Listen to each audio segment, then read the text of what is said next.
Hello and welcome to Today in the News on Vanguard Live. My name is Damilola Ogunshaki. Here on Today in the News, we read and give in-depth analysis of some of the stories making waves across Nigeria. And this morning, I'm starting with Vanguard on the paper review. Vanguard is leading with no need extending deadline for old notes. That's coming from CBN. Vows to arrest POS operators charging exorbitantly. Banks, business owners reject old notes. 472 CSOs Emefiele for standing firm, say only vote buyers complaining. Reject oath notes, face sanctions. Ganduje, Abiodun threaten bank and others. Federal government to take position after Supreme Court ruling. You can see that story on page 5. On page 13, Fani Kayode, watch your utterances. DSS warns political parties. Buhari calls for suspension of blanket visa ban. PDP crisis, court extends order stopping Wike's suspension. You can see these stories on pages 9 and 12. And here we have a photo story showing the 2023 batch A Stream 1 core members during the closing of their orientation course at Kubwa Orientation Camp in Abuja yesterday. Now, our stories above, we have manufacturers' confidence in economy dips in fourth quarter of 2022. Naira swap, cash crunch takes toll on small businesses as old banknotes still circulate. You can see that on page 26. And here we also have those on the probe behind plot to remove Bawa. EFFC alleges CSO's petition NAS insists EFCC boss must leave office, serve his prison term. You can see that on page 6. And lastly, on Vanguard newspaper on sport, Super Eagles to host Guinea-Bissau in Abuja on March 24. And you can see that one on page 31. Now let's move to the Nation newspaper.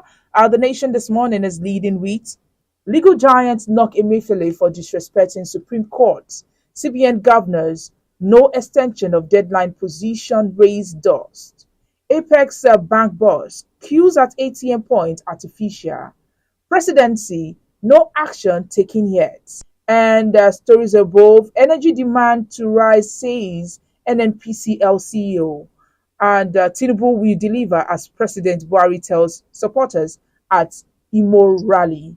Now, away from the Nation newspaper, let's look at what the Guardian newspaper is leading with. The Guardian is leading with banks' risks run on as citizens await Supreme Court intervention. CBN insists no extension on February 10 deadline for old notes. Nigeria may lose $18 million in GDP monthly for Naira squeeze. That's coming from Riwani. Old note rejection spreads across Nigeria. CBN need to pump more than it mobbed to avert major financial crisis. Adona advises ex-CIBN president, CIBN, CBN, other stakeholders must collaborate to restore confidence. Ogun files application to join Kaduna Zamfara Kogi suit against federal government. You can see that on page 6. Igbo Elders Forum, Afenifere won against imposition of interim government. Stories above, G5 not dead. We are struggling, we are silently strategizing, says Wiki. You can see that on page 20. And lastly, on the Guardian newspaper, Zamfara victor NGOs for allegedly fueling insecurity and impunity. You can see that story on page 18 and 20 of the Guardian newspaper.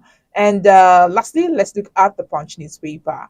Punch is leading with Naira crisis worsens. Confusion over CBN silence on old notes, legal tender status. POS agents, customers fume as protesters barricade road.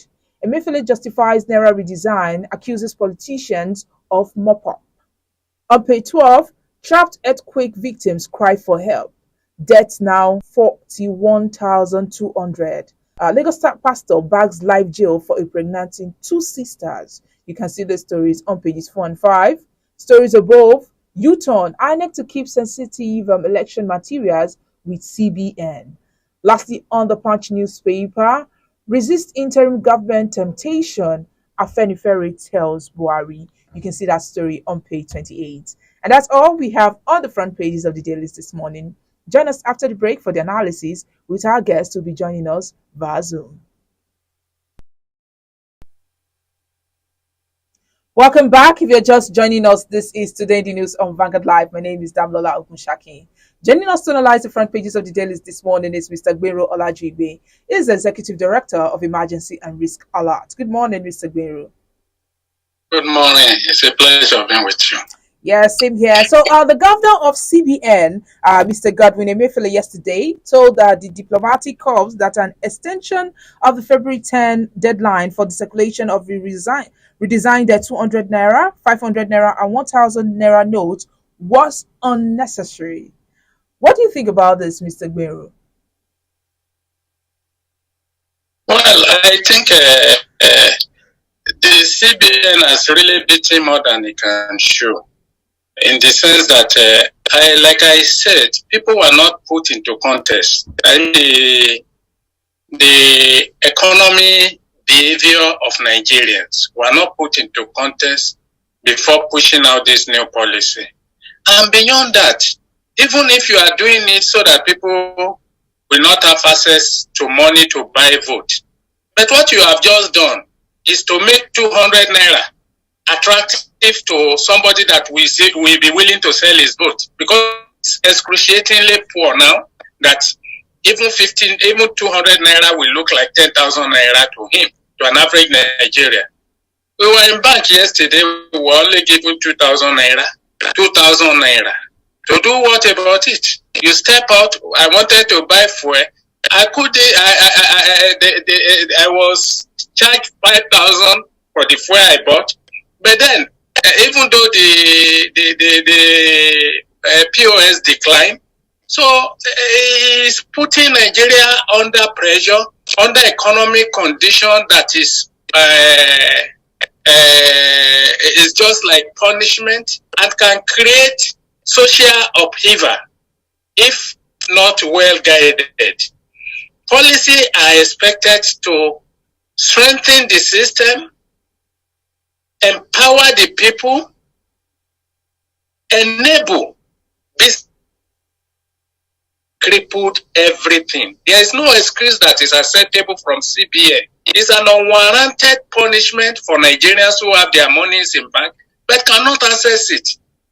And this is further impoverishing Nigeria. So whether at a diplomatic setting, meeting, or wherever, the CBN must be held responsible for this failure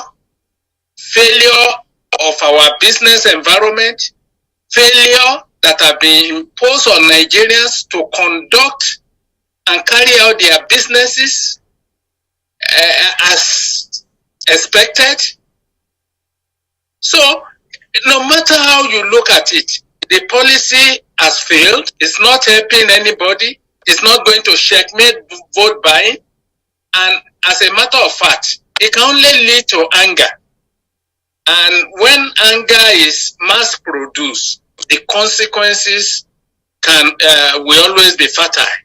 When anger is mass produced. So there is mass production of anger in Nigeria today. Going up, and we don't know when it's going to burst, but it's going to negatively affect the country, affect the environment for businesses. And of course, you are seeing that the diplomatic arena has been raising concern over the policy. So it's not affecting even Nigeria alone. It's affecting those outside Nigeria who are doing, from outside Nigeria, who are doing businesses in Nigeria, and those who even have intention of doing it. Mr. Gbero, let me ask you about the queue. You said you were only able to withdraw 2,000 naira. Now, Governor Emefiele said that some of those yesterday, I was in a bank. The bank announced that the total money they had was 200,000 naira, and they can give a bank having 200,000 naira and announcing that they can only give us 2,000 naira at the. So what do you do with that? How long are we going to be running our lives on this trajectory of a calamitous policy that is not going to bring anything to Nigeria?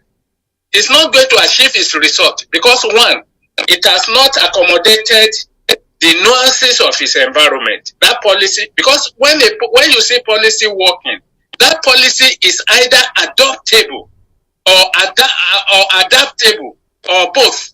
But this one is not adoptable by the majority of Nigerians who even don't have access to what you call banking, not to talk of carrying out online banking. So it's equally, it doesn't adapt to the reality on the ground, the reality of environment, where you have a lot of people who are not in banking brackets. But Mr. Gbero, Mr. Godwin Emefiele said, why some people that are on this queue, why they are serious, why there are still some of them, especially most of them, are miscreants just queuing up to sell their space for money.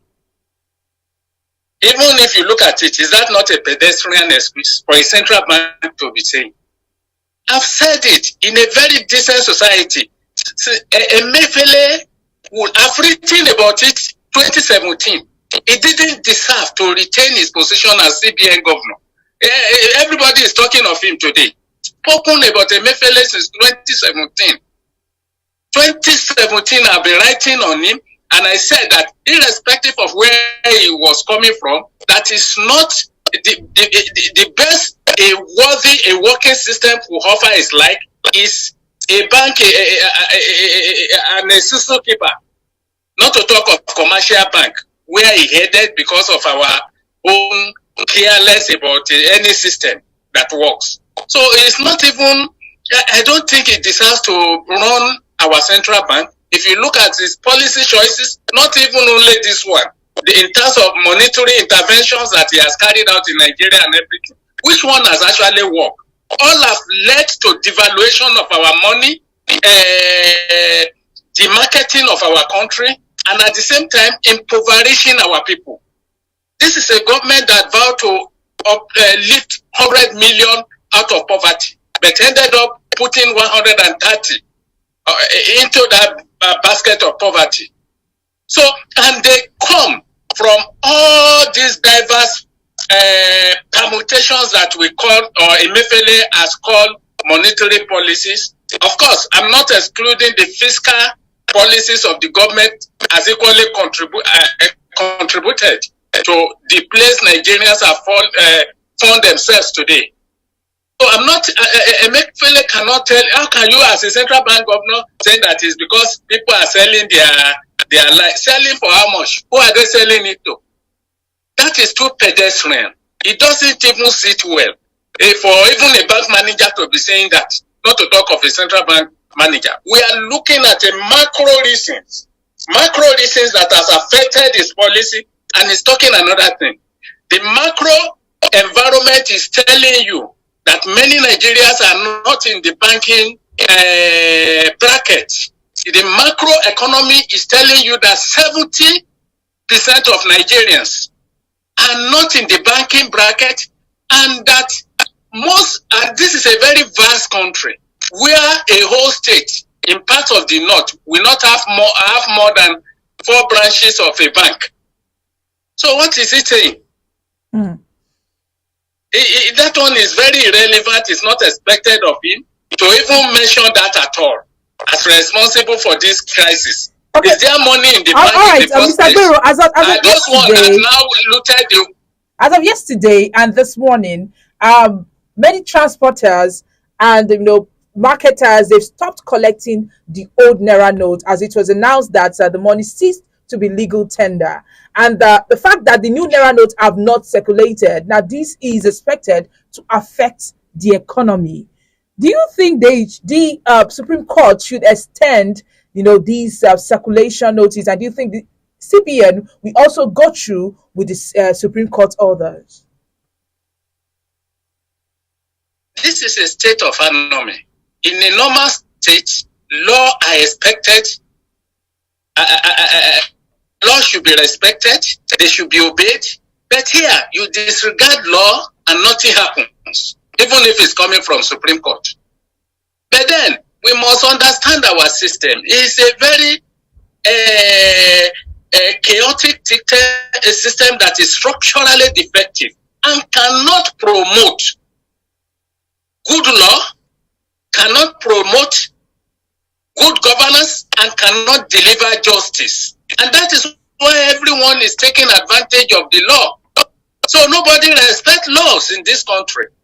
And this has been taken to a height whereby CBN is equally not disposed to respecting Supreme Court order. So we have gotten to it. It's a state of anarchy. It's a state of lawlessness. It's a state that we enabled together. I'm saying this. If you look at the law and the Supreme Court intervention itself, you will ask yourself, the Supreme Court is expected to intervene where there is dispute between the federal government and the state. That means that CBN maybe was not joined in the case. And what was the dispute between state and the federal government? Outside the policy pushed out by this central bank, which was not joined. And those who took the federal government to court know that if they had joined the CBN, the Supreme Court will decline jurisdiction because it has no duty in intervening between a state and other sector. And so that is why all of them are playing hanky-panky game. But then the tragedy is that the people, ordinary people, are paying for the indiscretion of the two houses of government, for the indiscretion of this policy and the policy makers, including the president. Mr. Goro, our time is actually going. Let's go away from that and talk about this one. Now, the Economic and Financial Crimes Commission, EFFC, has accused desperate politicians hell-bent on frustrating investigation into the looting of the treasury of a state being behind a plot to remove its executive chairman, Abdulrasheed Bawa. Now, remember that there was actually a Bawa Must Go protest that rocked Lagos recently. What do you think about this? It's been carried out by those in corrupt NGO. Corrupt NGO has been compromised by the governors to take out Bawa. There is nothing wrong that Bawa has done. What they are looking for, a governor's wife is on the run now for looting 3 billion naira. She couldn't, I'm talking of Kogi State, the governor's wife, Rashida Atibelo, is on the run, running for justice. And the uncle, brother or cousin, is among those standing trial for that 3 billion naira that have been traced to them. So it is these corrupt politicians that are bringing out or backing those corrupt NGOs and civil society organizations to protest against Bawa. So what is the substance of what they are saying? We know how this thing is undercurrent that is being pushed by corrupt politicians. This young man, at least, decently has led the agency in the little time he has been at the ends of affair. So, and those who are promoting that are doing that for gratification they have received from their political masters. So they know what they are doing. I'm not saying that Bawa has no fault. He has. But then, most of the things they are bantering around against him are nothing but art that is being promoted by corrupt politicians who are dispensing favor to them. So they shouldn't be taken serious. They should not be taken serious by anyone. I have seen most of the NGO that are there. They are some of them are their heads are supporting one politician or the other, and they are pushing for retrenchment or removal of power. He has his fault as human being, and of course, his experience and young on the job. He should be allowed to make his mistake, especially when his mistake is not critical to in derailing the realization of objective of EFFC. All right, let's move away from that. President Muhammadu Buhari has called for lifting the blanket visa ban on Nigerians by the government of the United Arab Emirates, UAE. And of course, this was during a phone conversation with the president of UAE. What do you think about the president's request? It doesn't matter any request is making. The job is at home. You have to prepare your citizens to behave well. You have to prepare your citizens to be law abiding. And then government must show examples that even as a government must respect law. Government must not be seen to be above law. And government will now be justified in implementing law and punishing offenders of those laws in place. You can't push citizen diplomacy if you have turned your own citizens to animal. They are in Nigeria strangulated and they are escaping, trooping out of your country because of hardship, because of hostility at home, and you are not doing anything about that. And it is that anger, that behavior that they carry out to their host countries and bringing problem to that host countries. And those host countries has responsibility to save their own country, to protect their own people, and to ensure stability of their own system. And that is what UAE is doing, even if it's blanket. And you see, a pattern has been formed by Nigerians going to UAE, pattern of portraying themselves as criminals.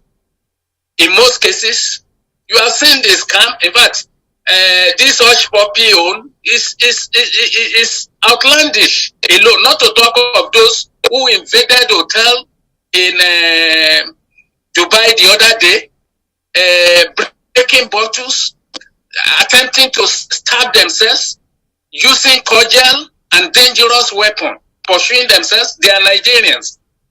Are this thing okay? And what do you want people to behave? When not one, not two, it has become a pattern.